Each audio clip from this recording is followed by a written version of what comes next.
ወደም የተባለው የኢራን ኒኩሌር አለመውደሙን የአሜሪካና እስራኤል ደህንነቶች አረጋገጡ።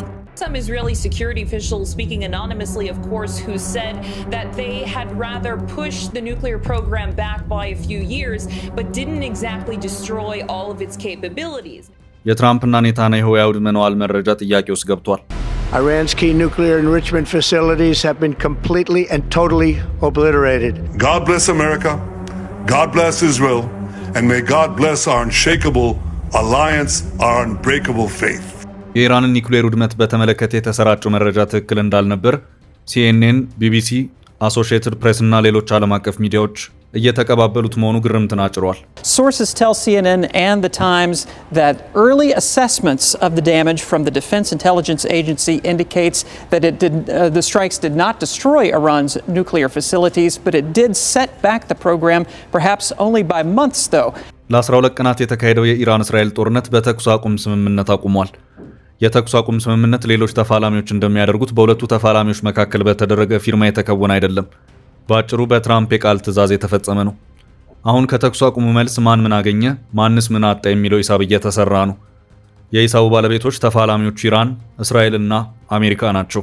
ከወጪ ቀሬ ጦርነቱን ሂሳብ ለመስራት በመጀመሪያ ጦርነቱ እንዴት ተጀመረ፣ ጥቃቱን የጀመረው አካል ምን አይነት ዓላማዎችን ለማሳካት ግብን በማስቀመጥ ወደ ጦርነቱ ገባ የሚሉት ጉዳዮች ወሳኞች ናቸው። ወደ ታሪኩ መጀመሪያ ሲኬድ ጥቃቱን የጀመረችው እስራኤል ናት።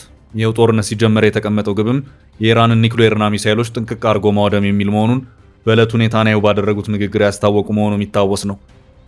በዚሁ ግብ መሰረትም በመጀመሪያ እስራኤል የኢራን ጥቃት ለአንድ ድፍን ሳምንት ቀጠለ። ሳምንቱን ከመድፈኑ በፊት በነበሩት 2 እና 3 ቀናት እስራኤል ባላት ወታደራዊ አቅም የኢራንን የምድር ውስጥ የኒኩሌር ማዕከላት ማውደም እንደማትችል መነገር ጀመረ። ብዙዎች ግራ ተጋቡ። እንዴት የሚል ጥያቄ መነሳት ጀመረ። በእርግጥ እስራኤል የኢራንን ወታደራዊ መሰረተ ልማቶች፣ የኒኩሌር ሳይንቲስቶችና የደህንነት ባለስልጣናትን በመግደሉ በኩል ቀላል የማይባል ስኬቶችን አስመዝግባለች። ከዚህ አለፍ ሲባል ግን የጸቡ መነሻ የነበረው የኢራን ኒኩሌር ጉዳይ በስኬት ያልተደመደመ ዘመቻ መሆኑን አሁን እየወጡ ያሉ ዘገባዎች እያመለከቱ ይገኛሉ። የፖለቲካ እንቆቅልሹም ያለው እዚሁ ጋር ነው። የአሜሪካ የደህንነት አካላት ጦርነቱን በመነሻውና በመድረሻው ገምግመው የመጀመሪያ ደረጃ ሪፖርት ያሉትን ቀስ በቀስ ለሚዲያዎች እያሾለኩ ይገኛሉ። የጦርነቱ ሪፖርት ቀስ በቀስ እያፈተለከ ነው። ሚዲያዎች መረጃዎቹን እየተቀባበሏቸው ነው። ለትራምፕና ኔታንያሁ ደስ የሚል መረጃ አይደለም። የኢራን ኒኩሌር ከ12 ቀናት ርብርብ በኋላም ንክች አላለም። ፕሮግራሙ ቢዘገይ እንጂ የሚቀጥል ነው የሚለው ሪፖርት ከወደ አሜሪካ ይፋ ሆኗል። በእነዚሁ መረጃዎች መሰረትም የኢራን ኒኩሌር ከ12 ቀናቱ ያልተቋረጠ ጥቃት ተርፏል። አንደኛው የኒኩሌር ማዕከላቱ መሰረተ ልማትና የተገነቡባቸው መሰረተ ቦታዎች የማይነቃነቁ በመሆናቸው ሲሆን ሌላኛው ደግሞ ኢራን ዋናውን የኒኩሌር መስሪያ ዩራኒየም ንጥረ ነገር አስቀድማ ያሸሸች በመሆኑ ነው። አሜሪካም እስራኤልም ለ12 ቀናት ተረባርበው የኢራንን ኒኩሌር ተቋማት ማውደም ያለመቻላቸው ጉዳይ በእጅጉ ግርምት ያጫረው ሆኗል። ምዕራባውያኑ በግርምት እየተነጋገሩበት ይገኛሉ። የኢራን ወሳኝ የተባሉት የኒኩሌር ማዕከላት የተገነቡት አንድ ቀን መሰል ጥቃቶች ሊከሰቱ እንደሚችሉ ታሳቢ ባደረገ መልኩ ነበር። ግንባታዎቹን ለማከናወን የሳይት ወይም የቦታ መረጣ ማካሄዱ የመጀመሪያው ስራ ነበር። ቦታዎቹ ሰንሰለታማና አለታማ የሆኑ ተራሮችን ግርጌ ስር ተንተርሰው ዋሻዎችን ወደ ጎን በመፈልፈል ከዚያ በውስጣቸው 7 ሜትር ድረስ ውፍረት ያለውን ኮንክሪት በመገንባት የተሰሩ ናቸው። እነዚህ የኢራን ኒኩሌር ማዕከላት በውስጣቸው አቅፈው የያዙት ተራራዎች ሰንሰለታማነትና ግዝፈት ያላቸው በመሆኑ የሚደርሰውን ማናቸውም ጥቃት ባለበት ውጠው እንዲቀር የሚያደርጉ ናቸው። ውስጥ ያሉትን በኮንክሪት የተገነቡትን የኒኩሌር ማዕከላት ለማግኘት የግድ እነዚህን ተራሮች በቦምብ ወይም በሚሳኤል መናድ ግድ ይላል። እነዚህን ተራሮች ከመናድ ቀጥሎ ደግሞ 7 ሜትር ውፍረት ግድግዳና ጣሪያ ያላቸውን የኒኩሌር ማዕከላት ማውደምን ይጠይቃል። ከዚያ በፊት ግን ተራራ የመናድና የማውደም ስራ መሰራት ግድ ይላል። ጥያቄው ተራራ የሚንድ ቦምብ ወይም ሚሳኤል ያለው የፕላኔታችን ሀገር ማን ነው የሚለው ነው። አጭሩ ምላሽ የሚሆነው ማንም ሀገር የለውም የሚለው ነው። ያም ሆኖ ግን እንደ አንድ መለኮታዊ ተአምር ሁሉንም ነገር እንዳልነበር በማድረግ በአጭር ጊዜ ውስጥ ተልእኮውን ይፈጽማል የተባለው ቢ52 ቦምብ ጣይ አውሮፕላንና እሱ የሚሸከመው አለት አፍራሽ GBU-57 ቦምብ ነው። የታጠቀችው አሜሪካ ብቻ ናት የተባለውና 14000 ኪሎ ግራም ወይም 30000 ፓውንድ የሚመዝነው አለት አፍራሽ GBU-57 የተባለው የቦምብ አይነት በእርግጥም የኢራንን የኒኩሌር ሳይቶች ለማውደም ተሞክሯል። እነዚህ ነው የኢራን የኒኩሌር ማብላያ ማዕከላትን ለማውደም እስራኤል ለአንድ ሳምንት ላቧን ካንጠፈጠፈች በኋላ የለም አልሆነልኝም፣ ትርፉ ድካም ሆኗል፣ ዝም ብሎ አቅም መጨረስ ተገቢ አይደለም፣ እናም አሜሪካ በዚህ ቦምብ ትገላግኝ ስትል ለትራምፕ አቤት ብላለች። ትራምፕም ኔታንያሁን ደጅ አስጠንተው በኩራት ቦምቡ ጥቅም ላይ እንዲውል ፈቀዱ። ጥቃቱ እስከሚፈጸም ድረስ በእርግጥም ትራምፕም ሆኑ ኔታንያሁ በቢ52 ቦምብ ጣይ አውሮፕላን እንደዚሁም በዚህ አውሮፕላን በሚተኮሰው ጂቢዩ 57 አለት ሰንጣቂ ቦምብ ብቃት እርግጠኛ ነበሩ። ከሚሽን ወይም ከተልእኮ በኋላ የተገኘ ውጤት ግን የተገላቢጦሽ ሆኖ ተገኝቷል። ቅዳሜ ለእሁድ እኩለ ሌሊቱ እንደተጋመሰ በንስር ዲዛይን የተሰራውና በዓለማችን የውጊያ አውሮፕላን በግዝፈቱ ማንም ሊወዳደረው የማይችለው ቢ52 ቦምብ ጣይ አውሮፕላን የኢራንን አየር ክልል ጥሶ ገባ። በነገራችን ላይ የዋጋ ተመን የ$2 ቢሊዮን አውሮፕላኑ ወደ ኢራን ግዛት ዘልቆ የገባው ጨራሹን ጂቢዩ 57 ቦምብ ተሸክሞ ነበር። በዚሁ መሰረትም ተልኳቸውን እንዲወጡ የተላኩት ጠቅላላ የቢ52 ቦምብ ጣይ አውሮፕላኖች ብዛት 14 ነው። እያንዳንዳቸው 2 ጂቢዩ 57 በንከር በስተር የተባለን የደማሚት አለት አፍራሽ ቦምብን እንዲሸከሙ ተደርጓል። ከዚህ በተጨማሪም ከባህር ሆነው ቶምሃውክ ሚሳይሎችን ሊያስወነጭፉ የሚችሉ የጦር መርከቦችም ዝግጅታቸውን አጠናቀው ቦታቸውን ይዘዋል። የተዋጊ አውሮፕላኖች ንጉስ የሚባለው ግዙፉ ቢ52 አውሮፕላን ከአሜሪካ ግዛት ተነስቶ ወደ መካከለኛው ምስራቅ ሲያመራ አየር ላይ ነዳጅ እየተሞላለትና በበርካታ ጀቶች ታጅቦም ጭምር ነበር። በዚሁ መሰረትም እያንዳንዳቸው 14000 ኪሎ ግራም የሚመዝነውን ጂቢዩ 57 በንከር በስተር የተሸከሙ 14 ቢ52 ቦምብ ጣይ አውሮፕላኖች የኢራንን አየር ክልል ጥሰው ወደ 3 የኒኩሌር ማዕከላት ወይም ሳይቶች አመሩ። ይህ ልዩ የኢራንን ኒኩሌር ሳይቶች የማውደም ወታደራዊ ተልዕኮ ኦፕሬሽን ሚድናይት ሃመር የሚል ስያሜ የተሰጠው ዘመቻ ነበር። ግዙፎቹ ቢ52 ቦምብ ጣይ አውሮፕላኖች ፎርዶ፣ ናታንዝ እና ኢስፋሃን ወደ ተባሉት የኢራን ኒኩሌር ማዕከላት ያመሩት በ128 ጀቶች ታጅበውም ጭምር ነበር። ከርቀትም የአሜሪካ ባህር ኃይል ቶምሃውክ ሚሳይሎችን ጠምዶ ይከታተላል። ትራምፕና የቅርብ አመራሮቻቸውም በነጩ ቤተ መንግስት ሲቹዌሽን ሩም በተባለው ክፍል ውስጥ ሆነው እያንዳንዱን እንቅስቃሴ በቀጥታ እንዲከታተሉ ተደርጓል። በታቀደው መሰረት 14ቱ ቢ52 ቦምብ ጣይ አውሮፕላኖች እያንዳንዳቸው የያዟቸውን 2 ቦምቦች ጥለው ወደ መጡበት ተመለሱ።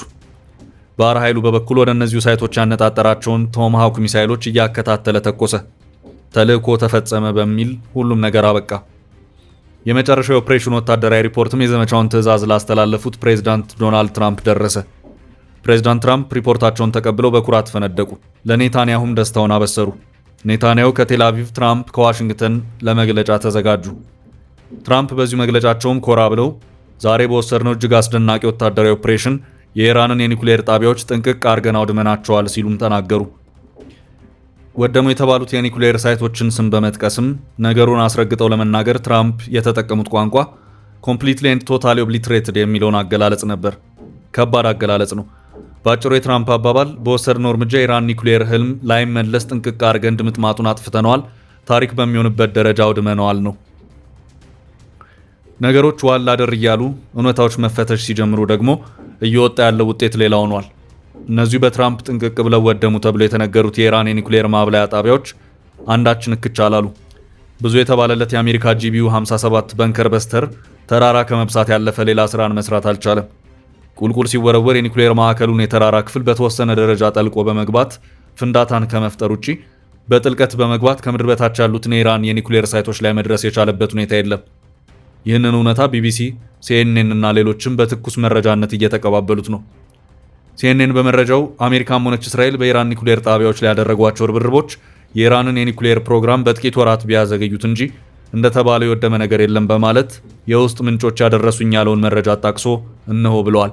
Some Israeli security officials, speaking anonymously, of course, who said that they had rather pushed the nuclear program back by a few years, but didn't exactly destroy all of its capabilities. ይህ መረጃ ይፋ የሆነው በአሜሪካ የመረጃ ደህንነት በኩል ነው።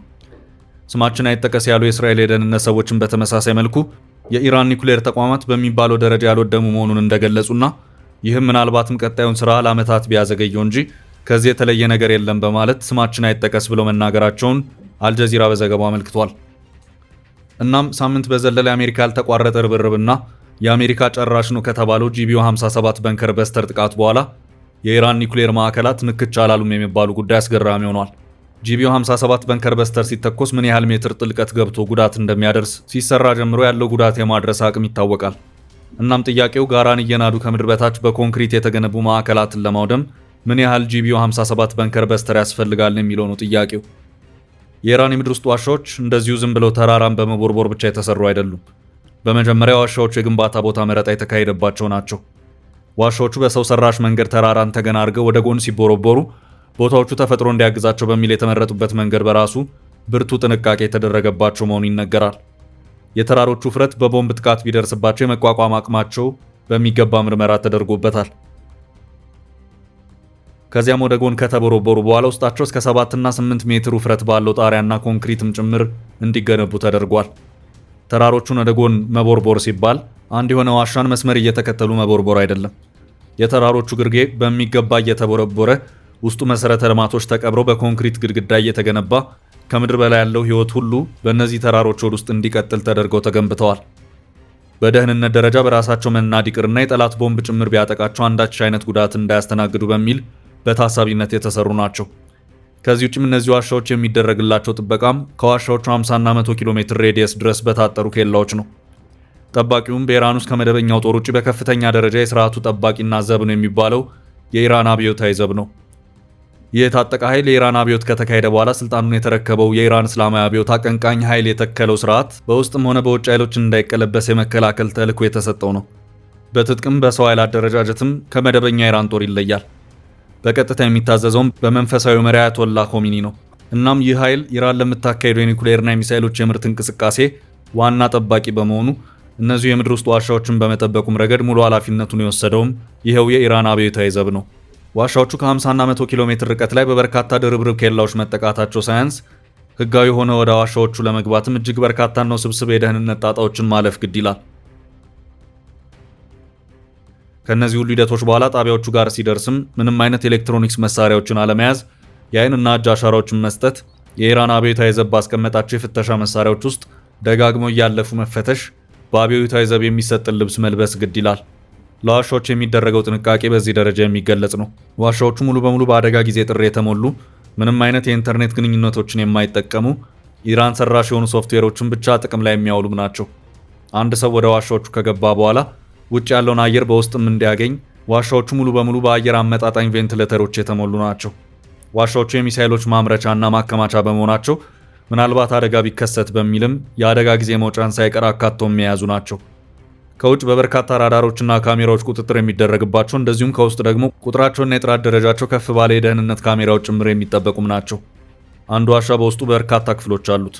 የአስፋልትና ኮንክሪት ንጣፍም ነው። ከአንድ ቦታ ወደ ሌላ ቦታ ለመንቀሳቀስ ተሽከርካሪን መጠቀም ግድ ይላል። ለዚህም ነው እነዚህን ዋሻዎች ኢራን ሚሳኤል ሲቲ ወይም የሚሳኤል ከተሞች በማለት የምትጠራቸው።